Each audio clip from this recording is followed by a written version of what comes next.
open your Bibles to Matthew chapter 5.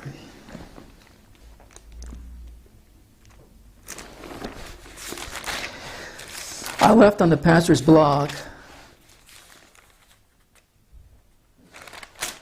some instructions for the people that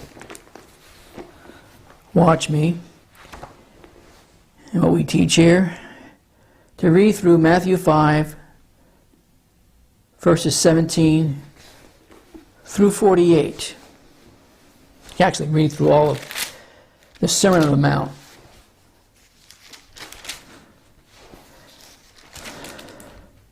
Starts with the Beatitudes. And the question I have for you, I already answered the question for myself. I'll give you the answer in a minute. But the question I have for you is, who was Jesus preaching to? Here in Matthew 5. Obviously, the answer to that question is the Jews. The Jews in Israel. But not just the Jews in Israel. The Jews in Israel that was still living under the Mosaic law. So the next question you have to ask, well, then does this Sermon on the Mount pertain to me also? As a Gentile, you might be a Jew, but if you are, does it pertain to me in 2023? Since it refers back to the Mosaic law often? The answer to that, if you look at the whole Sermon on the Mount, is yes and no. Because there's things that Christ does mention here in his Sermon on the Mount that can't pertain to us because it's not based on law-based living. But then you can also point out, I believe quite easily when you read through it, when he was referring to the Mosaic law, which means the Jews that were still under the Mosaic law to whom he was preaching to. But some of those things that he was preaching about and making comparisons and actually kicking it up even a more demand than even the law stated is evident. And we'll look at some of those in this sermon. But you go through this real quickly with me, starting with chapter 5, verse 21. You see this over and over again. Ye have heard that it was said by them of the old time. What is Jesus referring to? The law. Verse 27. Ye have heard that it was said by them of old time. He repeats it again. Why? Because he's reminding them of things that was set in the law, Mosaic law. You know about these things, what Jesus was saying. But let me remind you of those things. And let me also not only remind you of those things, but let me remind you how impossible it is to keep those things. And then it goes on in verse 31. What does it say again? It hath been said, whosoever shall put away this talks about divorce, but let's just look at the first four words. It hath been said. He's still referring to the law, because when you read about the divorce section of this, he's referring back to Deuteronomy 24. Then you go down to 33, verse 33. Again ye have heard that it hath been said of them of old. And this is why I had you read this. Because I wanted to make the point that Jesus was referring back to the law over and over on this Sermon on the Mount when he preached it and taught it to the Jews that were listening to him. And maybe some Gentiles was there also. And then you get to verse 38. Once again, ye have heard that it had been said. You can read it for yourself, an eye for an eye and a tooth for a tooth. And verse 43, ye have heard that it has been said, You get the point? Now, like I said, there's things that we can pull that are not part of the law out of this sermon.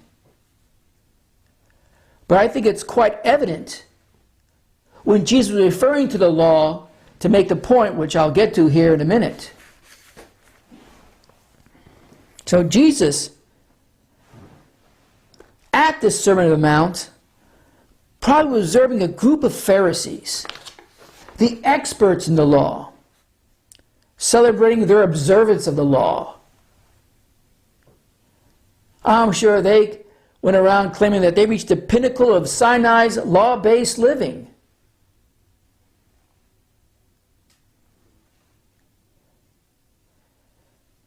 The reality was, though, in terms of climbing the mountain of God's righteousness, they were still at the base. In California, I lived there in Pasadena, California. If you drive south about 20 or 30 miles, when you get on the freeways there and you're traveling north, you always see this slight but a rise in elevation as you travel north towards the Angeles National Forest, mountains in that area. Now you might believe when you're starting that incline, could be 20 miles from the base of the mountain, that you're climbing the mountain, slowly but gradually. But when you get to the point where the mountains really starts getting elevation, you can see that you didn't really make that much of a ascent in the last 20 miles, because now the journey really starts as you head up the mountain. These Pharisees thought they were at the pinnacle of that mountain when they didn't even reach the base of it with their righteousness. So what did Jesus actually do at that Sermon of the Mount moment?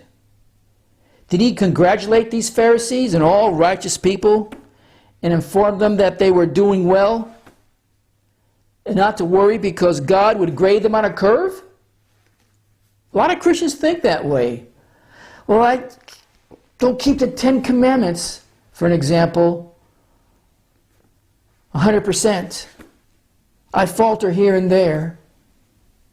But hopefully God will grade me on a curve because he knows my intent.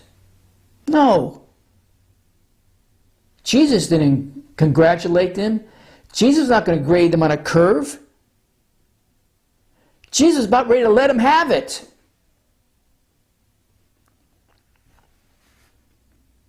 If you really think about it, when you read through certain sections in this Sermon on the Mount, Jesus is very direct. And he gives, whether they like to hear it or not, an honest evaluation of where these people, these Jews, stood. And let me tell you right now, they were not even close to being near to the pinnacle of true obedience to the law.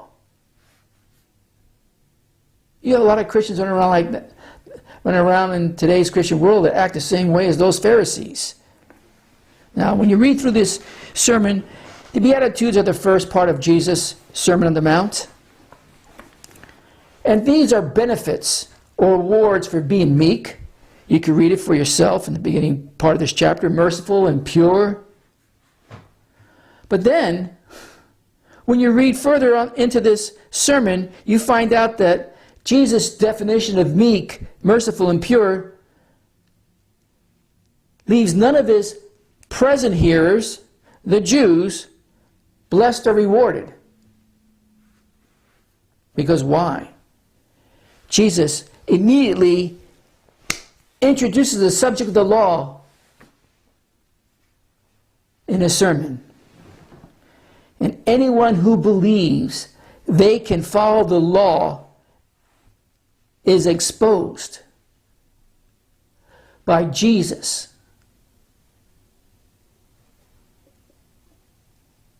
In this Sermon of the Mount. When you read through this, you'll see that he starts with a revolutionary declaration. In fact, that's going to be the name of this message. Revolutionary declaration.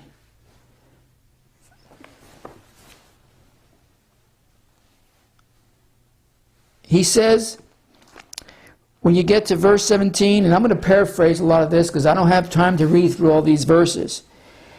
He has come to fulfill the law, not to abolish it. He has come. Imagine Jews hearing that, especially the Pharisees. He has come to fulfill it. He then continues to lay out, I'm sure it was excruciating to the listener and painful, all the details and the true and the impossible standard of the law. What was Jesus' purpose behind this? Jesus aimed to demonstrate how difficult it is to fulfill the law. And by extension, and this really probably got underneath their skin, he was the only one who could do it. He's the only one in history, and he's the only in the future that actually could fulfill the law. He emphasizes the law has not gone away, and he will not go away until heaven and earth fade away. You can read that in verse 18. For verily I say unto you, till heaven and earth pass, one jot or tittle shall in no wise pass from the law to all be fulfilled.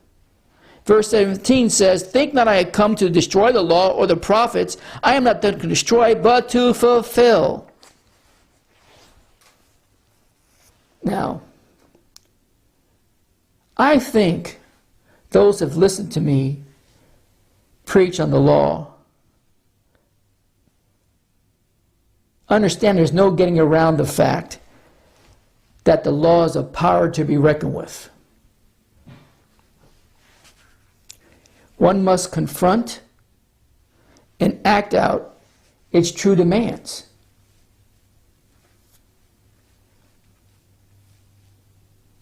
Which, by the way, it is impossible.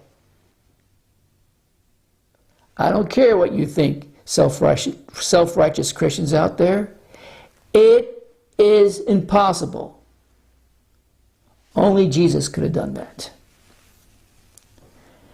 Jesus emphasized that no one should say the law's 613 rules and regulations have been repealed. He doesn't say it in this sermon. He also states that anyone who can truly obey the law will be referred to as great in heaven. You can read it as you read through the chapter. However, no one can do it. He was setting the bar so high. I'm sure one of the two things happened to the listeners of this sermon. They wanted to stone him right there and then, or they walked away depressed and sad, thinking their efforts was actually close. No one will be referred to as great in heaven. That's living under the law. Now, according to Paul, let's go to Galatians chapter 3.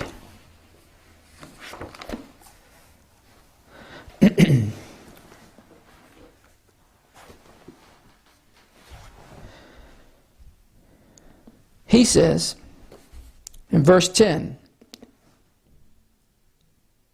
for as many as are of the works of the law are under the curse. For it is written, cursed is everyone that continueth not in all things which are written in the book of the law to do them. But that no man is justified by the law in the sight of God, it is evident. Paul puts it pretty straight there. But that no man is justified by the law in the sight of God, it is evident. For the just shall live by faith.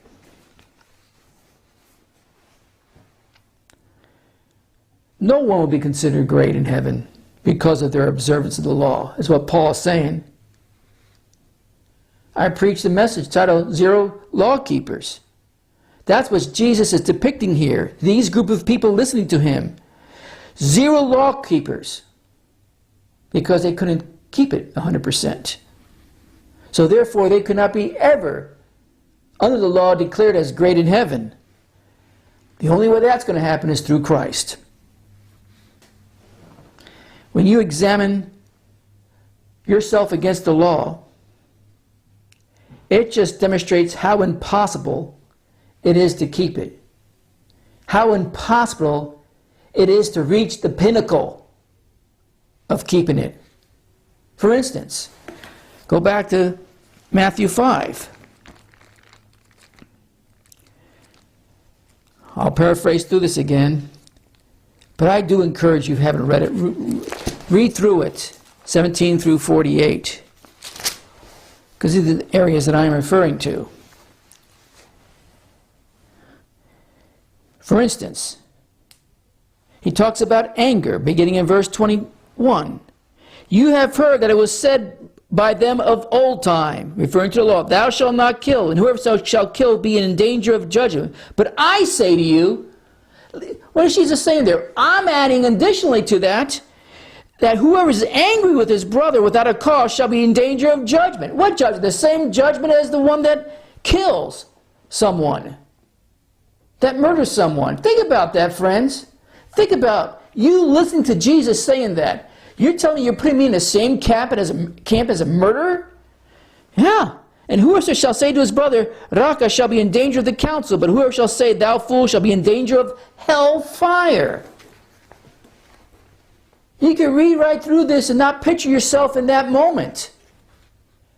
All these people thought they were pretty close, or if not 100% law keepers. And Jesus said, no, my friend, you fall way short. Is anger the same as murder? Yes.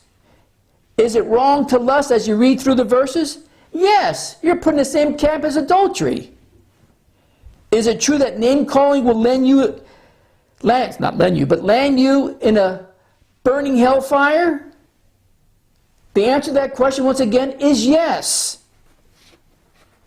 You go on to read about being sued and beat up.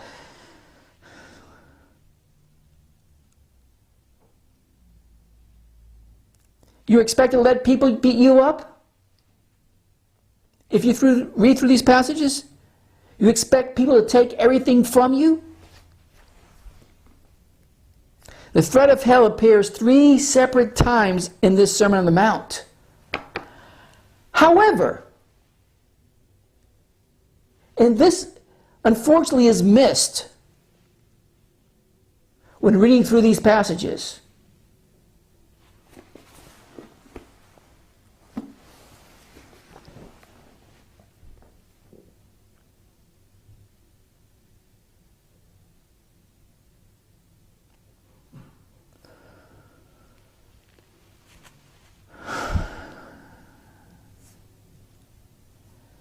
No such threat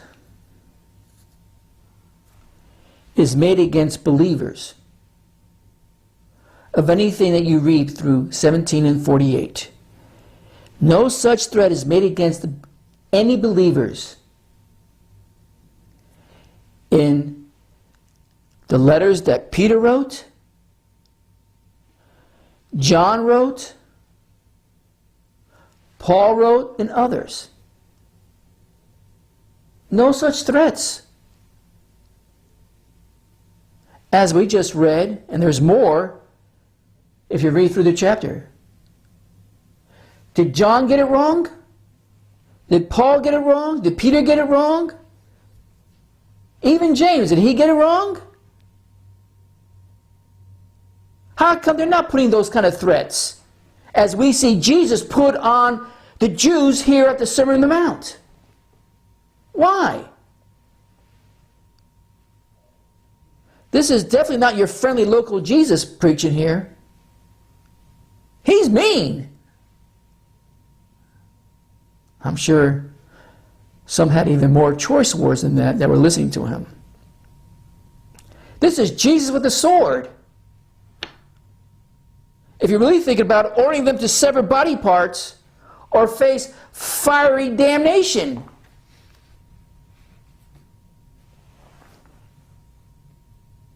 You think about it. If we would live according to this Sermon on the Mount today, 2023, you would see so many devout church goers selling everything they have, everything, at a yard sale, at a swap meet, online. Not to mention, the churches around the world would look like amputation wards. People would be missing limbs all over the place. Well, where do you get that?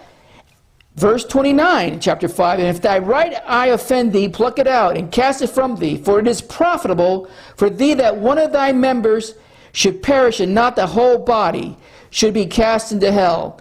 And if thy right hand offend thee, cut it off, and cast it from thee, for it is profitable for thee that one of the members should perish, and not thy whole body should be cast into hell.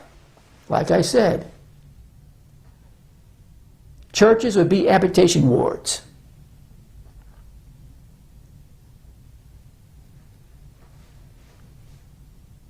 The right hand leads you astray, chop that thing off and discard it.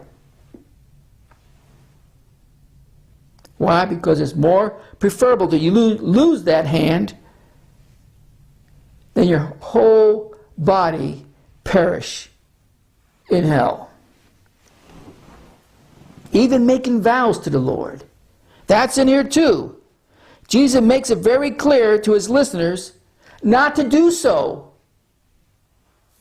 Instead, they're encouraged to completely, consistently, when communing, say yes or no, yea or nay to a question. Which means never changing their mind or failing to fulfill a promise. That is in verse 33, where it starts again. Again ye have heard that it hath been said by them of old. And I was tempted to go back to all the Old Testament references that Jesus is referring to, but you could do that work on your own if you're interested. Thou shalt not forswear thyself, but shalt perform unto the Lord thine oaths. But I say unto you, swear not at all, neither by heaven, for it's God's throne, nor by the earth, for it is his footstool, neither by Jerusalem, for it is the city of the great King. Neither shall they swear by thy head, because thou canst not make one hair white or black. But let your communication be yea, yea, nay, nay, for whoever is more than these cometh of evil. I mean, is this even possible? Think about it.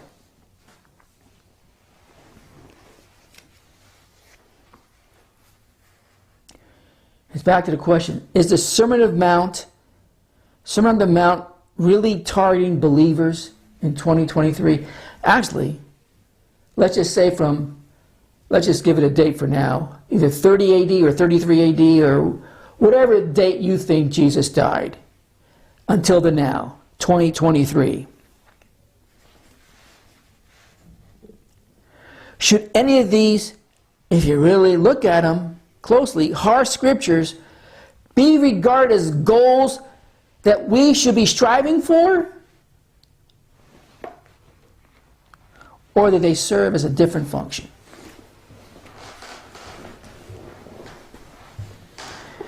The problem with a lot of these Christian authors, pastors and preachers and theologians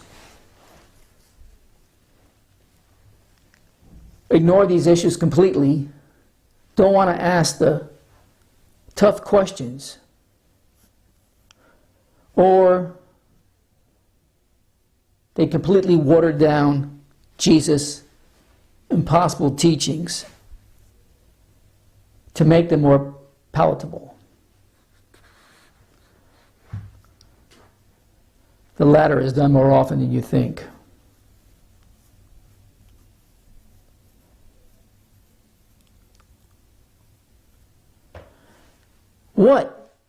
on the other hand, Jesus never anticipated us to be able to obey them. Yes, all 613 rules and regulations. He ends Matthew 5 by saying, be flawless like God. He knew we couldn't be. Be perfect as your heavenly Father is perfect. That's in Matthew 5:48. He knew we couldn't be. What Jesus was doing here is completely pointing out the spiritual death and addiction to sin state that we were in.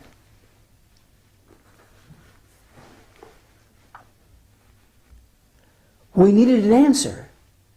We needed a solution. We needed to be rescued. We needed a Savior. When you study God's Word, especially the Gospels, you see that Jesus' ministry is one of lovingly tutoring. And when I say lovingly, not all that gushy emotional feeling that sends tingles up your spine or shivers up your spine. His ministry was one of lovingly tutoring people towards himself. Just as the law is, or was, our tutor to bring us to Christ. Why? So we may be justified by faith. That's what Galatians 3:24 says. Read it on your own time. Think about it. How would we ever recognize our need for Him unless He first reveals our senseless attempts at law-based living? Now, His audience, when He preached this, included Pharisees, included Jews, who were openly boasting about their law living. And they were proud of it. They needed to see what Galatians 2:16 states. I'll go to it. You don't have to go to it. I'm just going to read it to you real quick.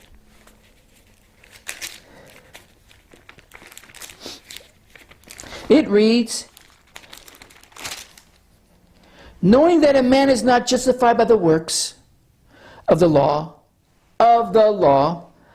but by the faith of Jesus Christ, even we have believed in Jesus Christ, that we might be justified by the faith of Christ and not by works of the law. For by the works of the law shall no flesh be justified.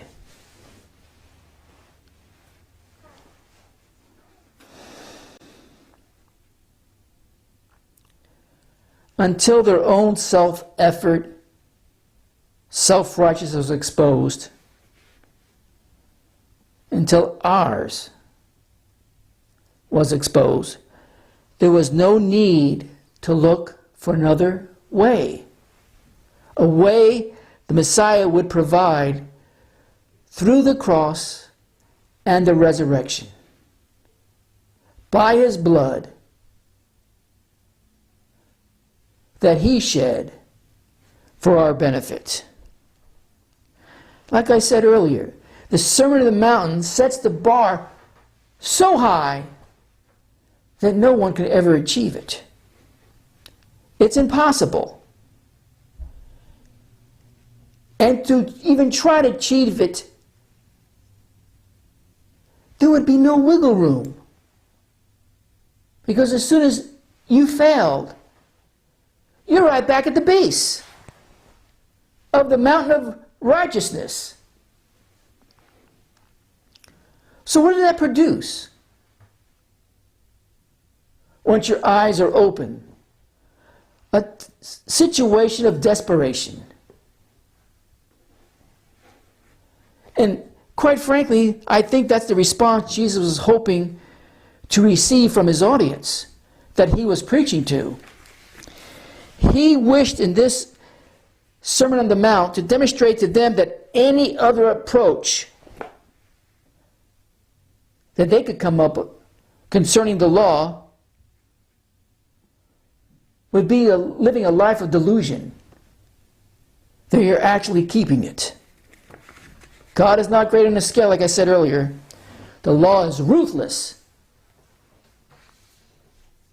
It is condemnation. And that's the point Jesus was trying to relay to these people that were listening to him. Relay to us today. So in 2023, why do so many Christians today believe they are prepared and capable of obeying the law when Israel couldn't even do it?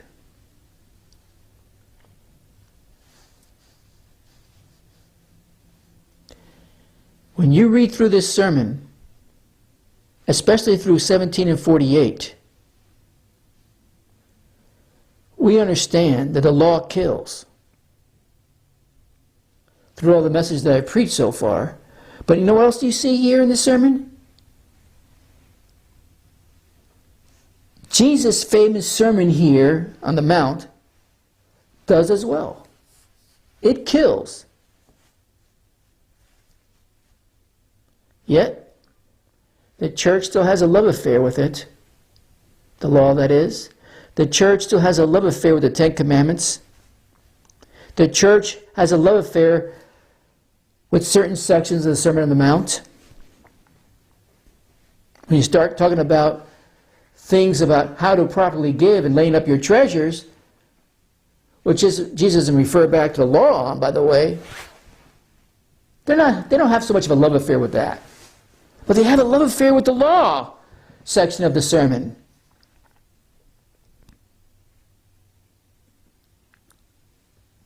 Five 17 through 48 is based on Old Testament law. And like I said, Jesus cites it several times. You have heard that it was said in the times of old, referring to the law. But then he always adds on, but I tell you.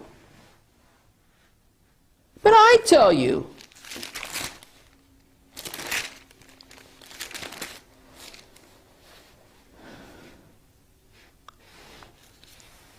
And he sure did. He told them all right.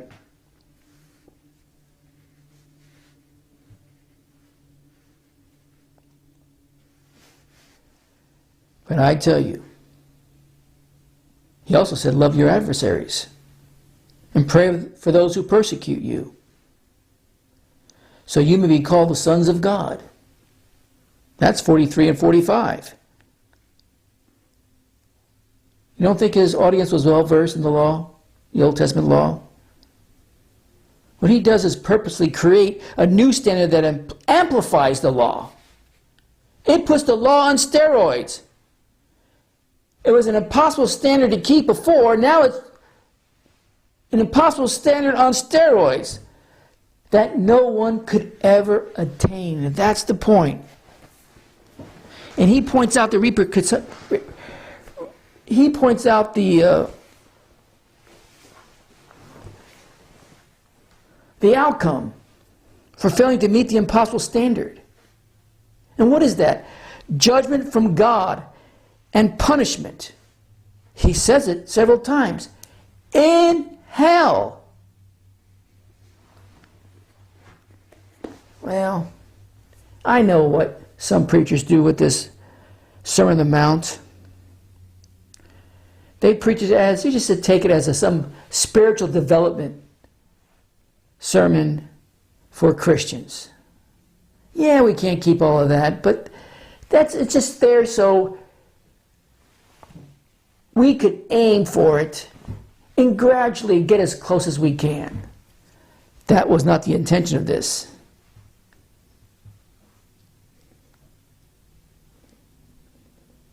He even mentions animal sacrifices and the repercussions if you are not obedient to those things. You think that's plausible in 2023? It's not spiritual development that's at stake here, but one's destiny, heaven or hell. Where they're going to spend their time. Sons in heaven or being thrown in hell for a period of time. You can't even present an offering if you don't get right with your brother, your fellow man. Am I making the point? And this is just a few of the things in the law. We as Christians obviously don't perform animal sacrifices. We don't go to the Sanhedrin, which was around for quite a few years. We have no connection to the Sanhedrin court. Most of the Christians today are Gentiles.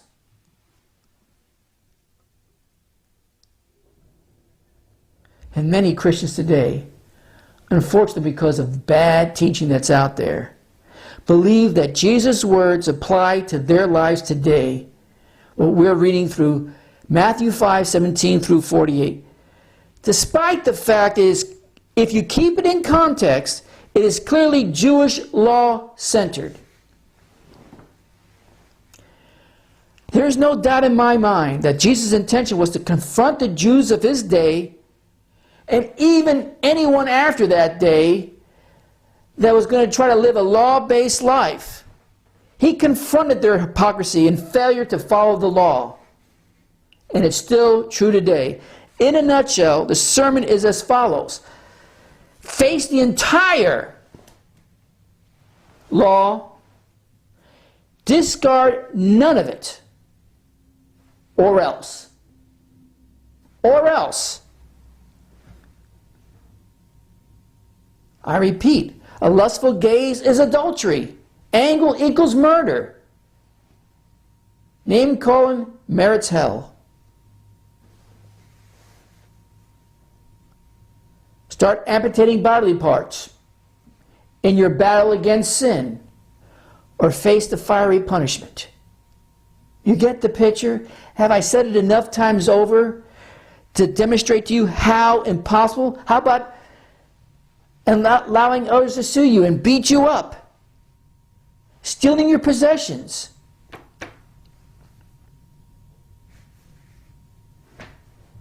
Never be dishonest in your actions. You get the point. You can't be flawless as God. You just can't. Now God sees you as flawless through his Son, but it's only through his Son. None of your works, none of your righteousness, none of your false God, nothing except through his Son. If you really think about it, this is a killer sermon.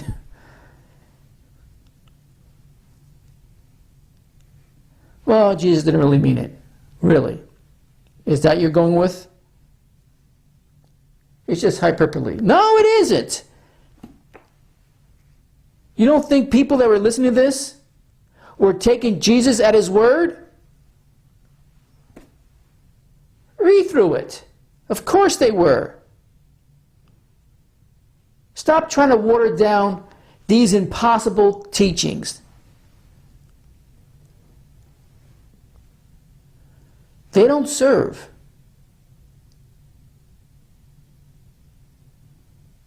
Let me put it this way. They no longer serve the verses that we're reading through here as a stumbling block. They were meant to be.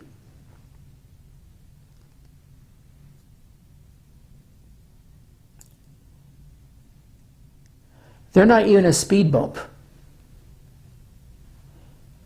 in our spiritual advancement,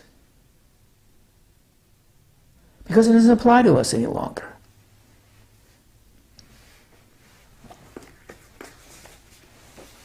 Well, should we follow everything stated in the Mount of Sermon? Sermon on the Mount, excuse me? Absolutely not. And Jesus never attended that in Matthew 28. if you really read through it, I got time. And I'll wrap this up quickly. You go to Matthew 28, verses 19 and 20. We've read this many times. Go ye therefore and teach all nations, baptizing in the name of the Father and of the Son and the Holy Spirit, teaching them to observe all things, whoever I have commanded to you, and lo, I am with you always, even to the end of the world. Aha, I got you there. He says there, teaching them to observe all things whatsoever I have commanded you. Well, didn't he command that in the Sermon on the Mount? And now you're saying, no, it's not for us. He was instructing his followers, his disciples, to teach everything he had instructed them to teach. No question about that. We have to believe they succeeded, right? Put your attorney's hat on right now. He instructed them to follow everything that he instructed his followers to teach everything that he instructed them to teach in those 3.5 years he was with them.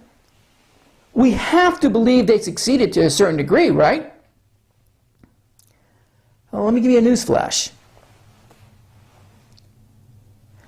Their letters that we have here in the New Testament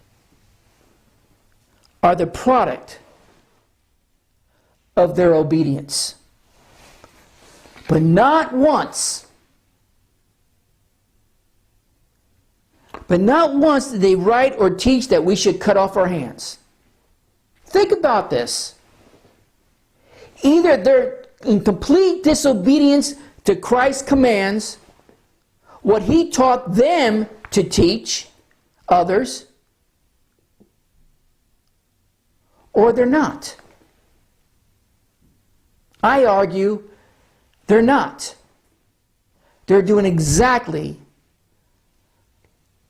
what they were told to do, what they were told to teach. And not once did they write or teach. Read through the epistles. Read through the letters that these apostles and disciples wrote to the churches. Not once they suggested anywhere that they should cut off their hands, pluck out their eyes, strive to be perfect like God. Not once. Not once they said to sell everything they owned. Not any of those harsh scriptures that we just read that pertain to the law on steroids appear in any of the New Testament letters or even in Acts. Why not? There's only one logical conclusion, because Jesus never intended for disciples to impart to the listeners such things. Never impart to the New Testament church such things. That's the only conclusion. He merely meant that they should teach what he told them to teach. Period. And we can see evidence of that, of what they were teaching in the letters, in the epistles that they penned. What can you say then? Mission accomplished. We don't need to water down or explain away Jesus' impossible teachings in the Sermon on the Mount. Once we see them in the right context, we can accept Jesus' words at face value, just as those listeners did 2,000 years ago. That's why the wealthy guy, the rich young ruler, left depressed. One of the reasons why. The Jews went insane.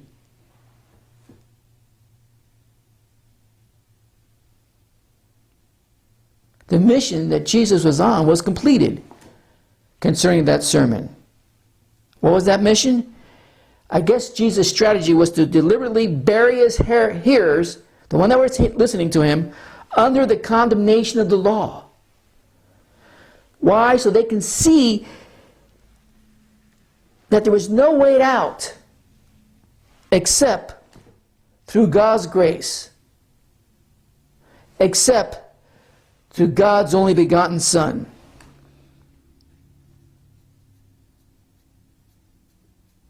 Stop trying to climb that mountain of righteousness. It'd be easier to climb Mount Everest naked than climbing Mount Righteousness. Let's just call it that. Why? Because Mount Righteousness will destroy you. The law is lethal, my friend. But Jesus completed the law so we wouldn't have to. Mission accomplished. Now I want to hear from you. Play the song.